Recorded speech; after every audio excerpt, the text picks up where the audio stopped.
Bienvenue pour ce nouvel épisode de Coup d'État Covid-19. Alors aujourd'hui, on va parler d'un sujet qui vous intéresse tous, sur lequel on pose énormément de questions en ligne, qui est à savoir comment on fait la promo de son entreprise pendant Covid.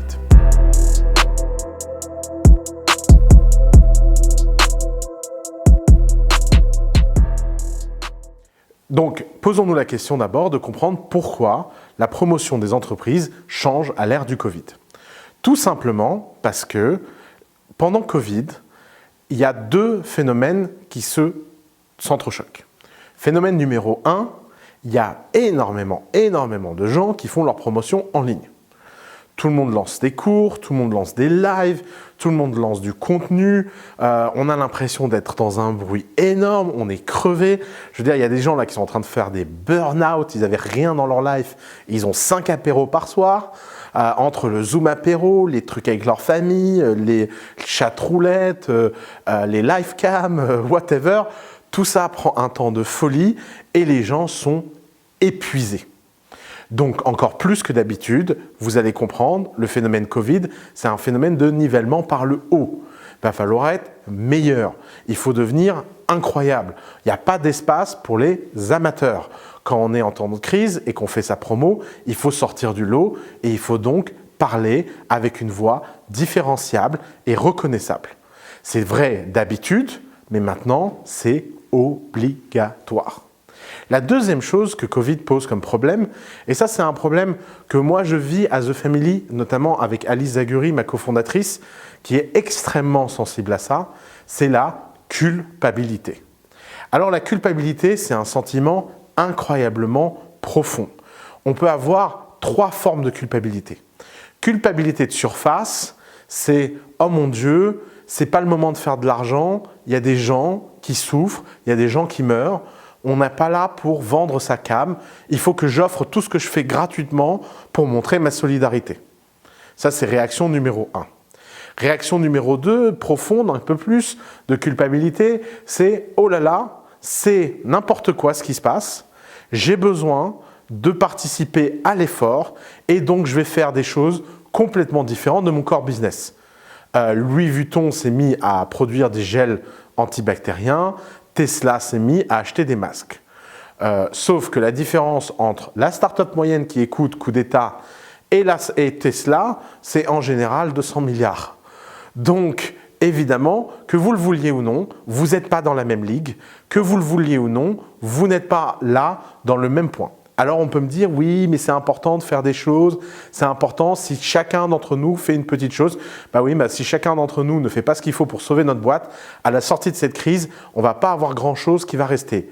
Ce qui va sauver la prospérité mondiale, c'est le fait que les entrepreneurs prennent leurs responsabilités dans la création de richesses, dans l'innovation et dans le fait d'être concentrés sur leur entreprise.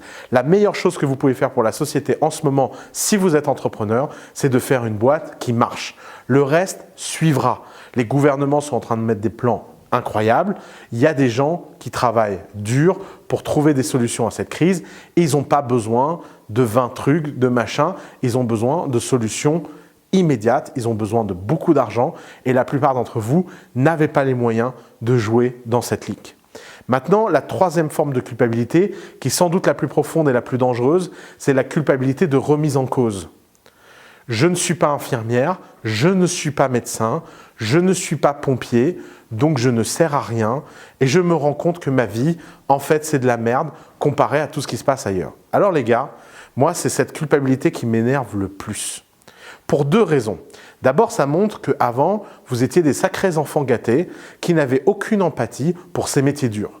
Il a fallu le Covid-19 pour que les Français découvrent que les caissières faisaient un métier dur, que les infirmières étaient incroyablement sollicitées et que les médecins étaient incroyablement utiles. Quelle blague! Évidemment. Le sujet, c'est que Covid les met en avant, on les applaudit tous les soirs, c'est formidable. Mais Dieu merci qu'il n'y a pas que des médecins sur Terre. Dieu merci qu'il y a des gens en ce moment qui jouent de la musique pour que les médecins aient du cœur à l'ouvrage. Vous connaissez cette fable de la fourmi et de la cigale, où la fourmi reproche à la cigale d'avoir chanté tout l'été? Je déteste cette fable. Cette fable, c'est l'esprit français du « il existe toujours quelque chose mieux que le reste » et la frivolité et le plaisir ne sont pas aussi importants dans la vie que l'utilité. Bien sûr qu'en ce moment, un certain nombre d'entre nous sont plus utiles dans le moment T. Mais la vie, ce n'est pas que la maladie, la vie, ce n'est pas que la crise sanitaire, et on a tous besoin d'une société diverse. Et dans une société diverse, il faut trouver ce qui nous rend heureux. Et si ce qui vous rend heureux, c'est des choses frivoles et égoïstes, eh ben c'est le moment ou jamais de le faire.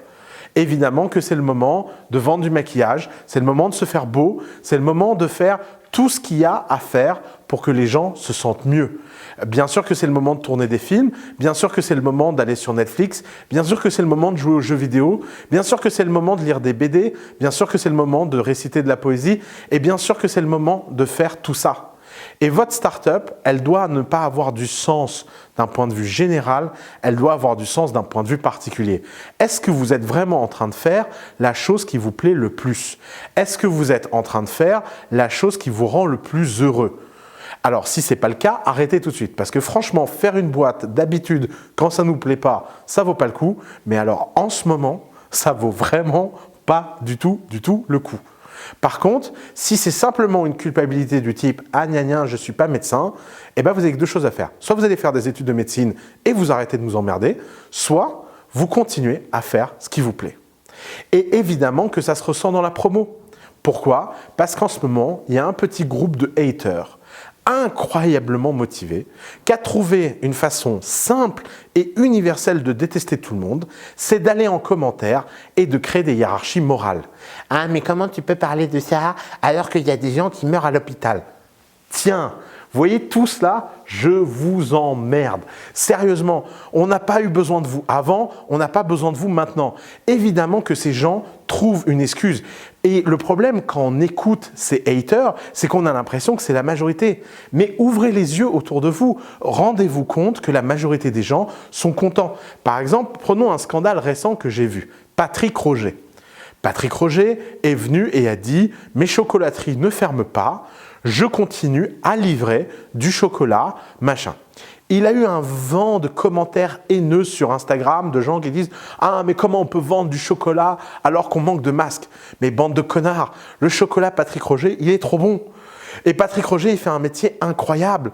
Et c'est un des meilleurs chocolatiers du monde. Et on devrait le laisser tranquille et vendre son chocolat. Et il a eu complètement tort de dire qu'il arrêtait de livrer sous prétexte qu'il a eu de la haine. Alors après, il a recommencé discretos, sans en parler. Si vous voulez commander du chocolat Patrick Roger, faites-le. Mais évidemment que ça n'aurait pas dû arriver. Mais ça arrive. Et Patrick Roger, qu'est-ce qu'il a fait comme erreur? C'est que Patrick Roger, il n'a pas écouté les gens qui se faisaient livrer du chocolat. Il a écouté tous ceux qui, de toute façon, n'auraient pas acheté de chocolat Patrick Roger. Parce que là, ils sont bien contents de se plaindre du Covid. Mais avant, ils se seraient plaints du prix. En disant, vraiment, du chocolat à ce prix-là, est-ce que vraiment? Et les haters, ils ont cette caractéristique de toujours détester. N'allez pas croire que sous prétexte qu'en ce moment, ils ont le vent en poupe et une sorte d'excuse universelle contre le marketing, qu'ils n'étaient pas là avant. C'est juste qu'avant, on ne les écoutait pas. Et la période fait qu'on a envie de les écouter. Alors évidemment, l'erreur pendant ce Covid, c'est de faire semblant qu'il n'y a rien qu'à changer. Il y a des gens, ils font leur promo comme si il n'y avait pas de Covid. Comme si, bah non, je ne vois pas de quoi tu me parles, moi je fais mes trucs comme d'habitude. Ça, à l'autre extrême, c'est très mauvais en termes de marketing. En termes de marketing, on est dans un moment où on a besoin d'authenticité, on a besoin de tact, on a besoin de délicatesse, on a besoin de sensibilité. Si vous êtes un gros bourrin, trouvez un copain sensible et testez vos messages dessus. Parce que vous ne pouvez pas en ce moment avoir des fautes de mauvais goût. Mais vous ne pouvez pas arrêter aussi d'agir. Alors le marketing en temps de Covid, c'est un marketing qui est fondé sur quoi?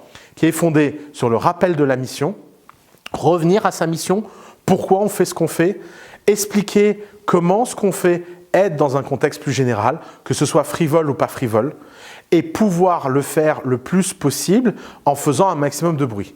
Comme tout ce que je vous ai dit depuis le début de ce coup d'État est une question d'upgrade, de nivellement par le haut. Et le marketing en temps de Covid, c'est un marketing qui doit être infiniment plus fort, infiniment plus élevé. Alors évidemment, il n'y a pas que le marketing qui est concerné par ça, il y a aussi la vente. Et la vente, c'est un sujet encore plus spécifique qu'on verra dans le prochain épisode. Merci beaucoup.